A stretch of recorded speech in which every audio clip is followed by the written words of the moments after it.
What is going on, everybody? It is ASKFM here, back again with personal projects in a car that's been requested more times than I can count. It is the Audi Q7. I don't know the full title of the car, so we're just gonna call it the Q7. I think it's like Audi Q7 V12 TDI or whatever. And that TDI is because this bad boy right here is the only one I know, the only rear wheel drive.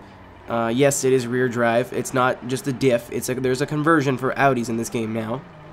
But it's the only diesel that I know of that you can put a rear drive swap on. I don't think that there's another rear wheel drive diesel car. Correct me if I'm wrong, but I'm thinking that this is the only one in the game. And this car, it's not really a car. It's like a crossover SUV thing. Fucking hilarious, man. It is a hoot. It handles exactly like how you'd expect a big Q7 to handle. It's very wallowy, but it's also very catchable and very forgiving. It's more like the Monaro, but it's a little bit too far on the wallowy side, so again, it's like not super easy mode. And on Kaido, this thing's amazing, but I use this a lot when I'm bored, and I can tell you already, it has almost 1,000 foot-pounds of torque.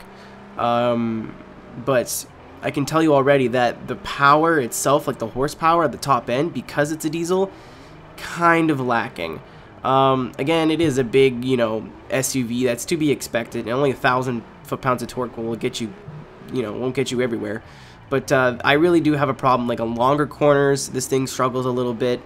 A lot of clutch kicking. Maybe it can be worked around with gearing, but as far as I know, I've used this car quite a bit. I got quite a bit of miles on it. That's my only major complaint. It's a little bit slow, but that depends on what your driving style is. For me, it's very easy, very catchable, and very easy to be smooth. Especially on Kaido, there's no shortage of torque. It's what you need on Kaido, really, is your bottom to mid end torque, and this thing has it in boatloads. I'm not sure how much horsepower it has off the top of my head. All I know is this thing has a stupid amount of torque.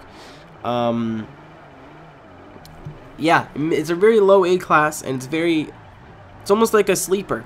I bet you, it was only 3 people in this lobby, but I bet you if I brought it out in a full lobby, nobody would be expecting this thing to do half as well as it did. And honestly, that's probably my favorite thing about building these weird cars, is people see you in the lobby and almost want to kick you because they think you're not playing seriously.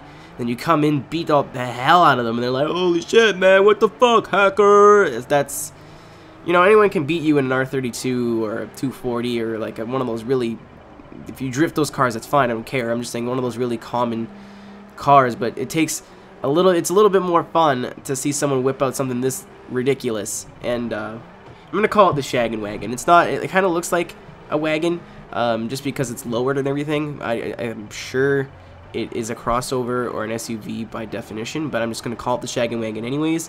Definitely worth going to build one. You must have money in the game by now, and if not, what the hell are you doing with your life? But definitely worth going to build one. Probably one of the funnest trucks, SUV type cars in the game.